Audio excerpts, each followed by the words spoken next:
औज़ुबिल्लाहिमिनश्शैतानिर्रजीम बिस्मिल्लाहिर्रहमानिर्रहीम।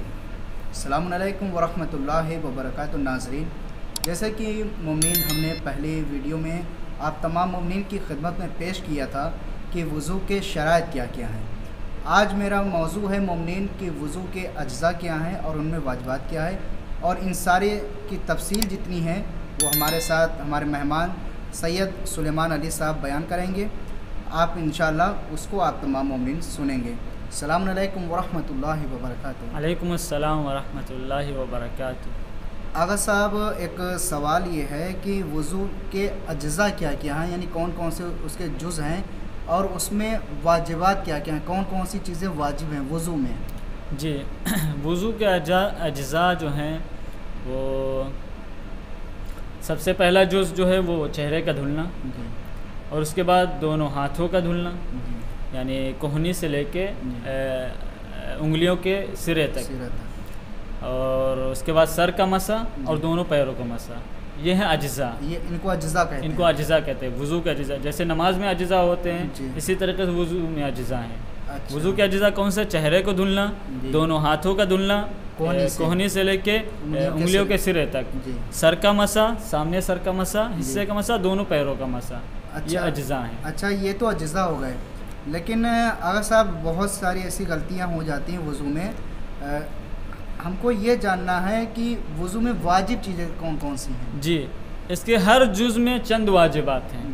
जैसे पहला जुज़ के हमने बताया कि चेहरे को धुलना, चेहरा है, चेहरा जुज़ है वज़ू का, इसमें चंद वाजिबात हैं। जैसे पहला वाजिब क्या है कि जहाँ से बाल उगते हैं वहाँ से लेके इसे ठुड्डी तक, जिसे कहें हम, यहाँ तक धुलना वाजिब है, यानी लंबाई में नीचे तक। जी, ये एक वाजिब है। जी। और इसको चौड़ाई में किस तरीके से? चौड़ाई में जो है ये अंगूठा और बीच की उंगली, इसमें जितना हिस्सा आ जाएगा उसको धुलना वाजिब है। अच्छा, मिसाल के तौर के ऊपर जैसे अगर हम वज़ू कर रहे हैं, लंबाई में तो बालों के उगने की जगह से लेके यहाँ ठोड़ी तक है, ये जिसको ठुड्डी भी कहते हैं, और क्या नाम, चौड़ाई में जो है अंगूठे से लेके बीच वाली उंगली तक। अगर इसको धोते वक्त अगर हमारा ज़र्रा बराबर भी अगर छूट जाए तो क्या हुक्म है? जी, फिर वज़ू सही नहीं होगी। वज़ू सही नहीं, बिल्कुल भी छोटे बाल के बराबर भी जगह नहीं छूटनी चाहिए। आपको यकीन होना चाहिए कि जो मैं धुल रहा हूँ, इस दरमियान में जो हिस्सा आ रहा है वज़ू उसका चेहरे का, वो सारा का सारा पानी से तर हो रहा है, यानी वो पूरा धुल रहा है। ये वाजिब है, ये यकीन होना चाहिए। जी, वाजिब है इतना। अच्छा, दूसरी चीज़ क्या? लेकिन एक और वाजिब है, जैसे आप इतना अंगूठे और बीच की उंगली के दरमियान में जो हिस्सा धुल रहे हैं, आपको फ़र्ज़ करते हैं यकीन नहीं आ रहा है, जब तक कि आप थोड़ा सा इधर ज़्यादा ना करें, इधर ज़्यादा ना करें, इल्म के तौर पे, तो ये भी धुलना फिर वाजिब हो जाए। यानी इस तरीके से हाथ फेरें, थोड़ा सा धुले, ताकि यकीन हो जाए कि आपका पूरा हिस्सा धुल गया है, यानी चेहरे का पूरा हिस्सा धुल गया, यकीन हो जाना चाहिए। यकीन हो जाना चाहिए बस। अच्छा, अगर यकीन नहीं हो रहा है फिर धुलना वाजिब ही रहेगा कि आप धुलते रहें जब तक कि यकीन ना हासिल हो जाए। अच्छा, ये तो एक पहला वाजिब हो गया। जी, एक जो ये था कि बालों के उगने से ठुड्डी तक, और चौड़ाई में जो है बीच की उंगली और अंगूठे तक, जो और मुक़द्दिमतन जो है इधर इस तरफ सीधे और उल्टे की तरफ जो है धुलना वाजिब है इल्म के लिए, ताकि यकीन हो जाए।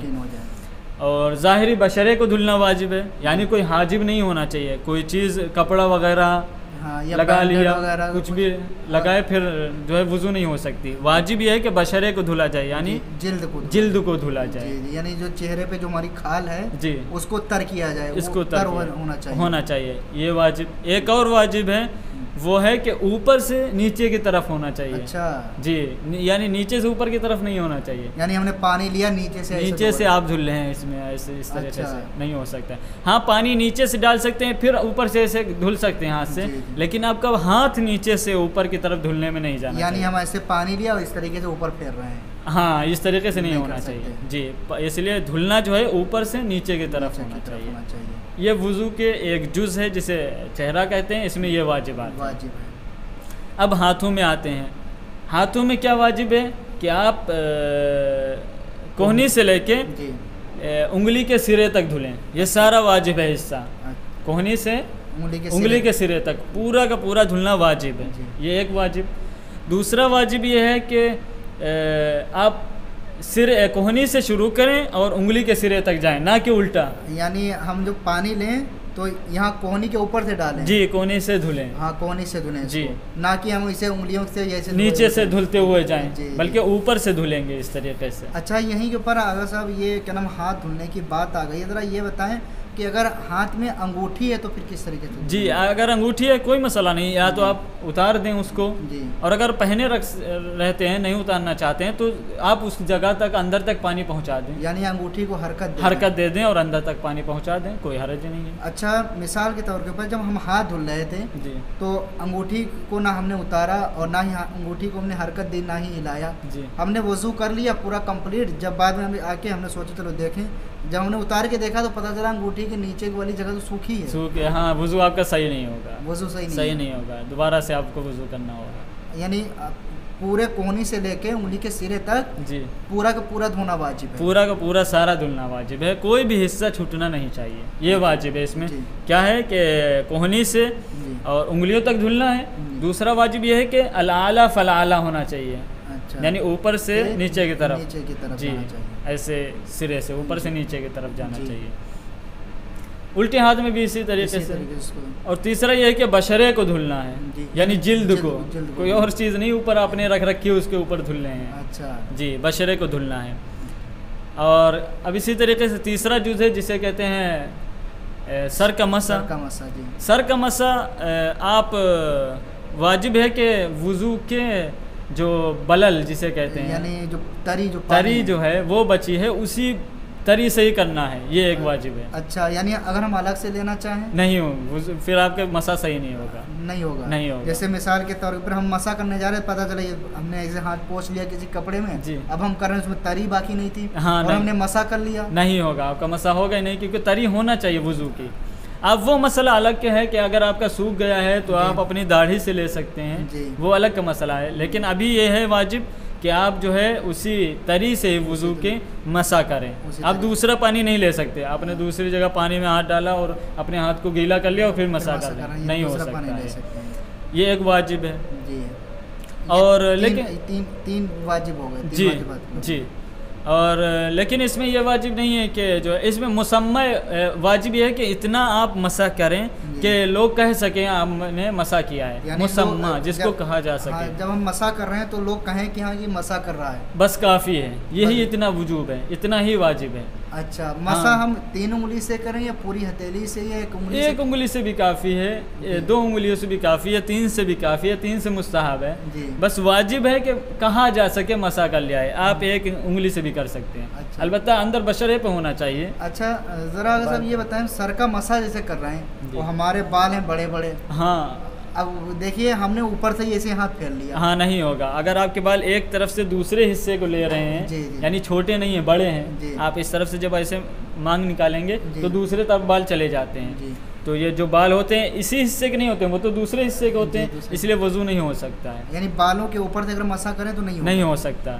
क्या पानी जो है वो जिल्द तक पहुँचाना? जिल्द तक होना चाहिए, अगर छोटे बाल हैं। अच्छा, तो जिल्द तक पहुँचाना ज़रूरी है। अगर अच्छा बड़े बाल हैं तो फिर? बड़े बाल हैं तो उनको हटाना चाहिए, उनको हटा के फिर मसा करें। अगर हमने ऊपर से कर लिया तो फिर मेरा वजू सही जी बातिल हो जाएगा आपका वजू। अच्छा, ये हो गया। और चौथी चीज़, और इसमें यह भी वाजिब नहीं है, नाज़रीन को बता दें कि जो है आप मतलब जैसे हमने वुज़ू में इसमें सर हाथों में और चेहरे में कहा था कि ऊपर से नीचे की तरफ होना चाहिए, इसमें नहीं है, इसमें उल्टा भी कर सकते हैं। अच्छा, ऐसे भी कर सकते हैं, इस तरीके से भी कर सकते हैं, यानी नीचे से ऊपर की तरफ भी कर, 1 उंगली से भी कर सकते हैं, बस इतना भी काफ़ी है, इतना भी काफ़ी है, इस तरीके से भी कर सकते हैं, कोई वो नहीं है, हरज नहीं है। पैरों के मस्से में भी इसी तरीके से कि आप जो है उंगलियों के सिरे से और मफसल जो है जो पिंडली और पैर के बीच का हिस्सा होता है, जिसे हम टखना शायद कहते हैं, जो इस तरफ होता है, वहाँ तक मसा करना वाजिब, गट्टा कहते हैं।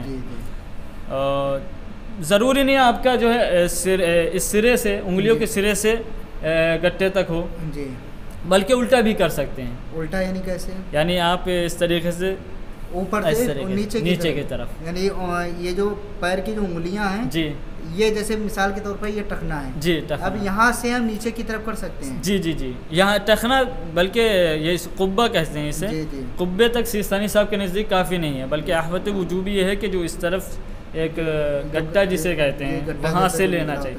वहाँ से आप उंगलियों को सिरे की तरफ तक कर सकते हैं, उंगलियों को सिरे से उस गट्टे तक कर सकते हैं, दोनों को एक साथ भी कर सकते हैं और उल्टा भी दोनों का एक साथ कर सकते हैं। लेकिन अहवत वजूबी ये है सीसनी के साहब के नज़दीक कि आप उल्टे पैर को सीधे पे मुकद्दम नहीं कर सकते, यानी पहले सीधा करेंगे फिर उल्टा करें, या तो दोनों एक साथ करें। अच्छा, अगर हमने उल्टे को मुकद्दम कर दिया तो नहीं, फिर आप जो है सीसनी साहब के नज़दीक बातिल हो जाएगी, सीसनी साहब के नज़दीक। अच्छा जी। और दूसरा यह कि बशरे पे मसा करना चाहिए, कोई चीज़ हाजिब नहीं होना चाहिए, यानी मोज़े के ऊपर कर लिए या जूते वगैरह पहने उस पर कर लिया, नहीं, बल्कि बशरे पे यानी जिल्द के ऊपर हाल के ऊपर मसा होना चाहिए। बहुत शुक्रिया आपका, अल्लाह सलामत रखे आपको। तो मोमिन, ये हमने जाना कि वज़ू में कौन कौन से अज्ज़ा हैं और वज़ू के वाजिबात क्या क्या हैं। अगर आप भी अपना कोई सवाल करना चाहते हैं तो हमारे कमेंट बॉक्स के ज़रिए से अपना सवाल कर सकते हैं। फ़कत वस्सलाम वरहमतुल्लाहि वबरकातुहू।